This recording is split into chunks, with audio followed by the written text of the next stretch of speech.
أرأيتم ماء الذي تشربون أأنتم أنزلتموه من العزم أم نحن المنزلون. Yang artinya, maka terangkanlah kepadaku tentang air yang kamu minum, kamukah yang menurunkannya atau kamikah yang menurunkannya.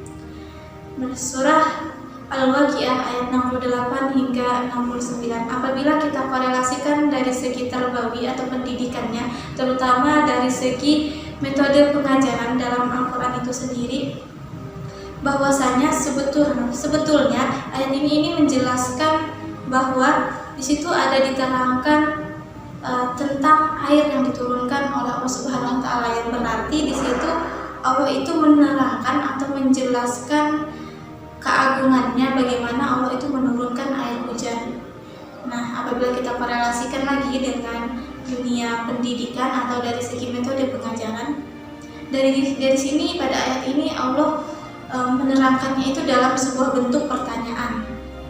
Apabila kita kembalikan lagi, berarti jika dalam dunia pendidikan adalah metode yang tepat dalam proses pengajaran itu adalah dengan melakukan metode tanya jawab atau metode pertanyaan yang mana itu dapat menggerakkan hati siswa. Mengapa demikian?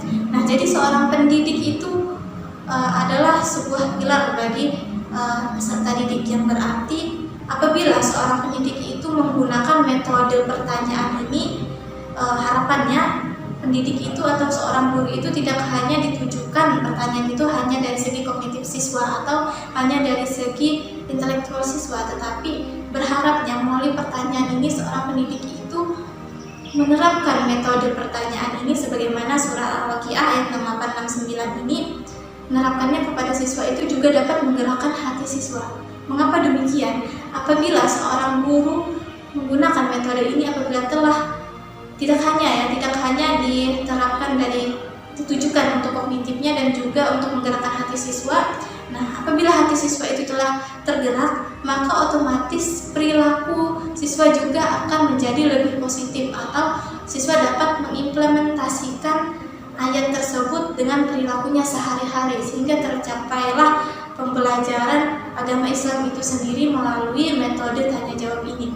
Sebenarnya keunggulan dari metode pertanyaan ini apabila dipakai oleh seorang pendidik adalah yang pertama, seorang siswa itu atau seorang peserta didik itu akan dapat lebih berpikir secara mendalam.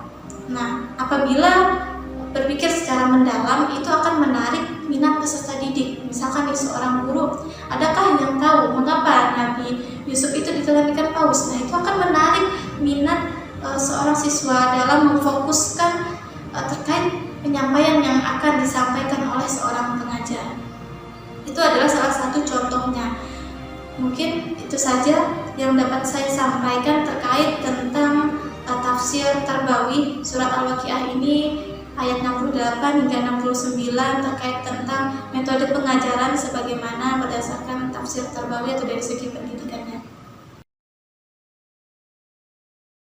Fa'ammal insani idza mabtalahu rabbuhu fa'akramahu wa na'amahu fayaqulu rabbi akraman wa amma idza mabtalahu faqadara 'alaihi rizqahu fayaqulu rabbi ahanan.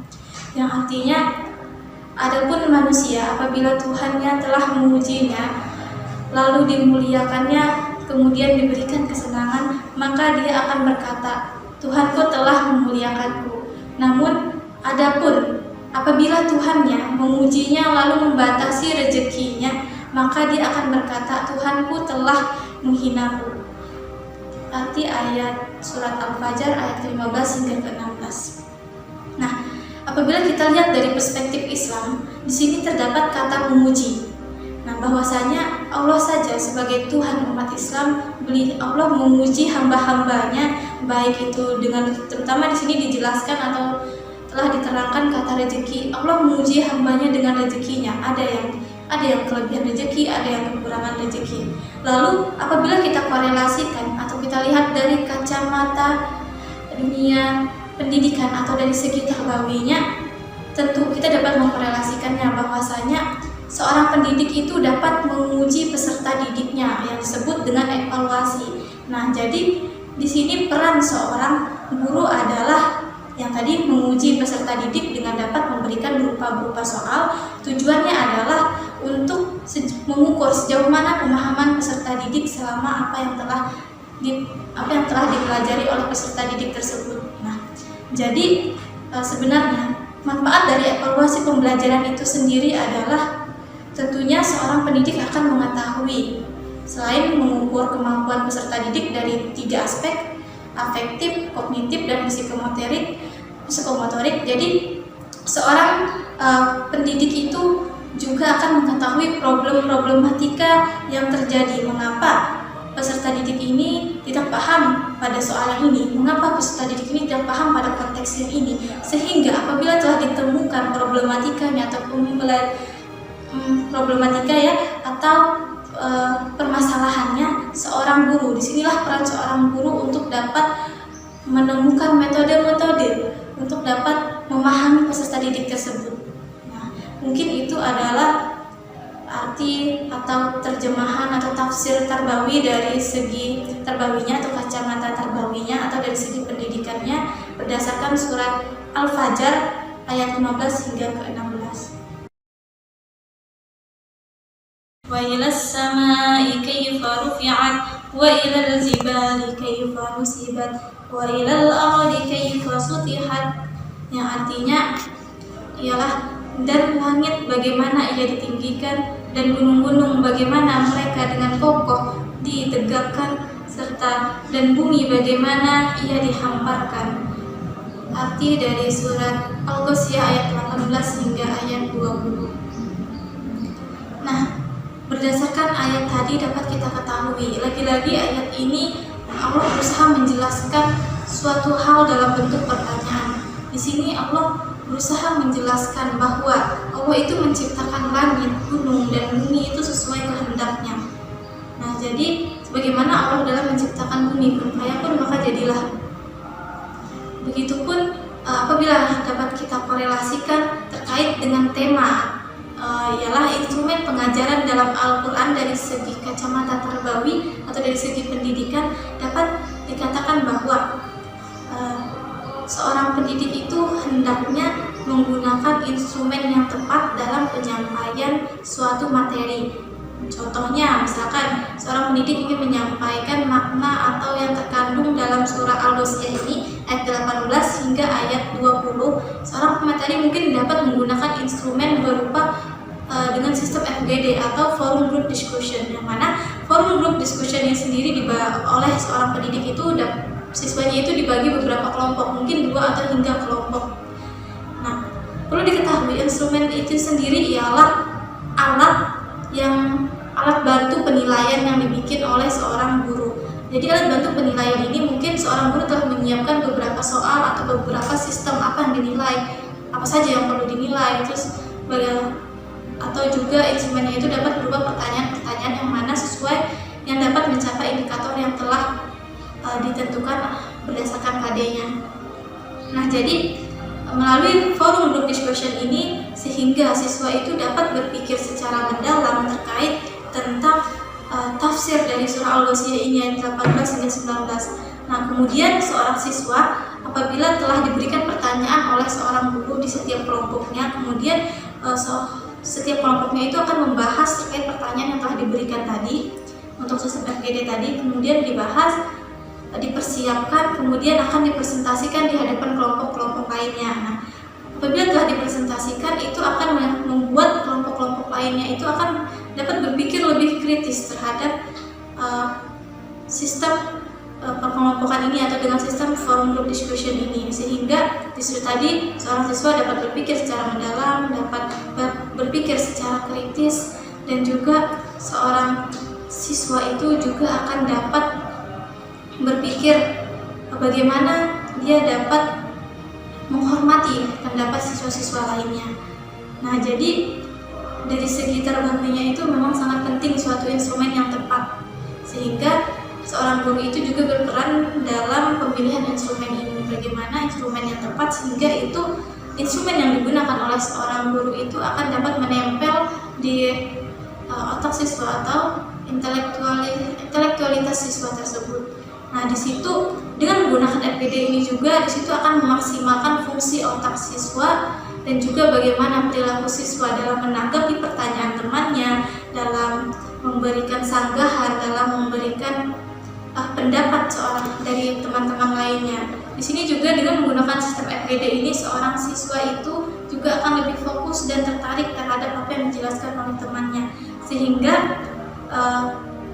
dengan menggunakan metode ini pula ya, seorang siswa itu terutama ayat-ayat yang akan ditafsirkan itu akan lebih kompleks dan lebih mendalam. Itu adalah keuntungan dari sistem FGD. Sebenarnya untuk instrumen sendiri dalam dunia pendidikan itu banyak sekali instrumennya, baik itu pilihan ganda, esai, itu juga termasuk instrumen yang digunakan oleh seorang pendidik kepada peserta didik. Namun di situ peran seorang pendidik adalah bagaimana ia dapat memilih instrumen yang tepat, yang benar, yang setuju kepada siswanya.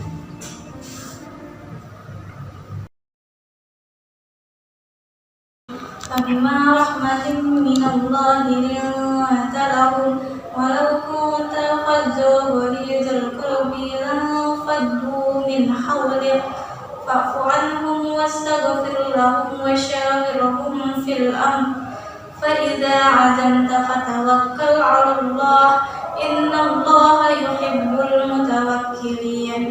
Yang artinya, maka berkat rahmat Allah engkau Muhammad berlaku lemah lembut terhadap mereka. Sekiranya engkau bersikap keras dan berhati besar, tentulah mereka menjauhkan diri dari sekitarmu. Karena itu maafkanlah mereka dan mohonkanlah ampun untuk mereka, dan musyawarahlah dengan mereka dan dari urusan tersebut. Kemudian apabila engkau telah membulatkan tekad, maka bertawakallah kepada Allah. Sesungguhnya Allah mencintai orang-orang yang bertawakal. Arti surah Ali Imran ayat yang ke-159. Apabila kita kaitkan berdasarkan tema, yaitu tentang pendidik dan peserta didik, dan juga apabila kita korelasikan dengan dunia pendidikan atau dari segi tarbawinya, di sini sudah sangat jelas bahwa adapun arti dari ayat surah Ali Imran ini adalah yang pertama itu, maka berkat rahmat Allah engkau berlaku lemah lembut terhadap mereka. Jadi seorang pendidik itu hendaknya dalam menyampaikan suatu pembelajaran atau materi yang disampaikan, seorang guru itu hendaklah menyampaikannya dengan lemah lembut, jangan dengan cara yang kasar. Nah, jadi seorang guru itu sebelum menjadi seorang guru dia akan belajar bagaimana cara bersikap yang profesional, lembut namun tetap memiliki ketegasan di dalamnya. Nah, jadi peran seorang pendidik itu tidak hanya sebagai role model bagi siswanya atau bagi peserta didik, tetapi peran seorang guru itu adalah bagaimana ilmu yang disampaikan itu menyerap kepada peserta didiknya.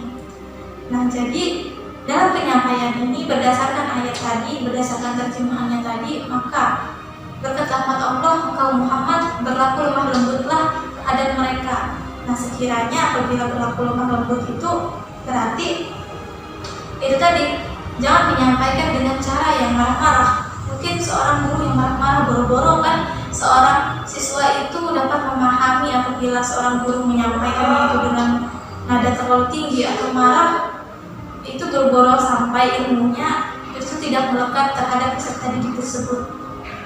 Nah, dan juga apabila berdasarkan terjemah tadi ya, apabila engkau bersikap keras dan berlaku besar, tentulah mereka menjauhkan diri dari sekitarmu.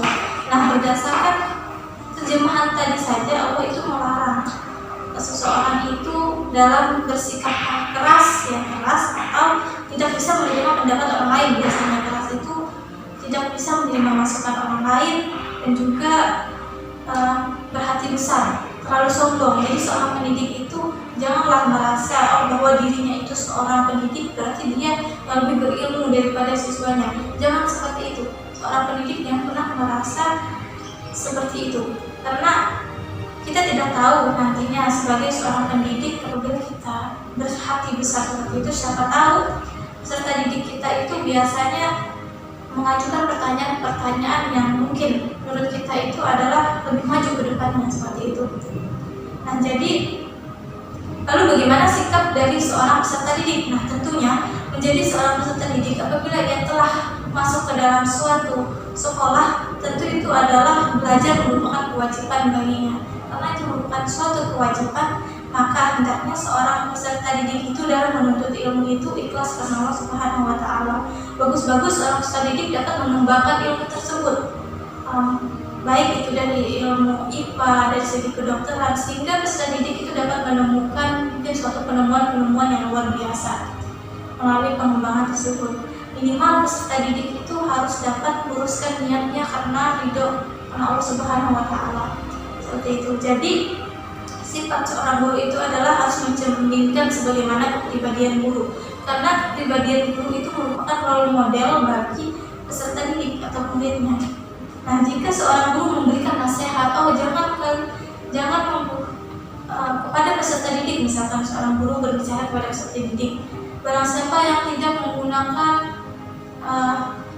dasi, maka dia harus dihukum. Sedangkan seorang pendidiknya ini dia tidak menggunakan dasi, tentu itu peserta didik juga akan merasa ngapain aku menggunakan dasi sedangkan dia seorang guru tidak menggunakan dasi. Nah, jadi hendaknya kepada seorang pendidik itu, karena dia menjadi role model, jadi contohkanlah yang baik-baik kepada pesertanya, selalu berikan motivasi tentang pembelajaran terhadap pesertanya sehingga itu akan membangkitkan semangat belajar peserta didik.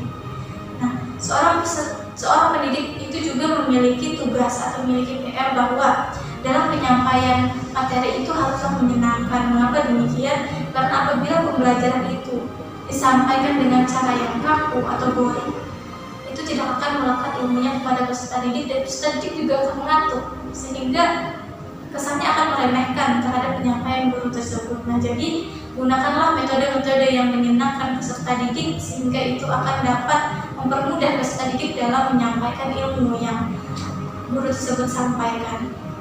Mungkin itu saja yang dapat saya sampaikan terkait ayat-ayat beserta korelasinya dengan dunia pendidikan atau dalam segi tafsir terbawinya. Semoga apa yang saya sampaikan dapat bermanfaat. Sekian dari saya, mohon maaf apabila terjadi kesalahan, karena sesungguhnya salah kata itu atau kesalahan hanyalah berasal dari diri saya sendiri dan kebenaran hanyalah dari Allah Subhanahu wa Ta'ala. Sekian dari saya. Mohon waqala bima yasturun.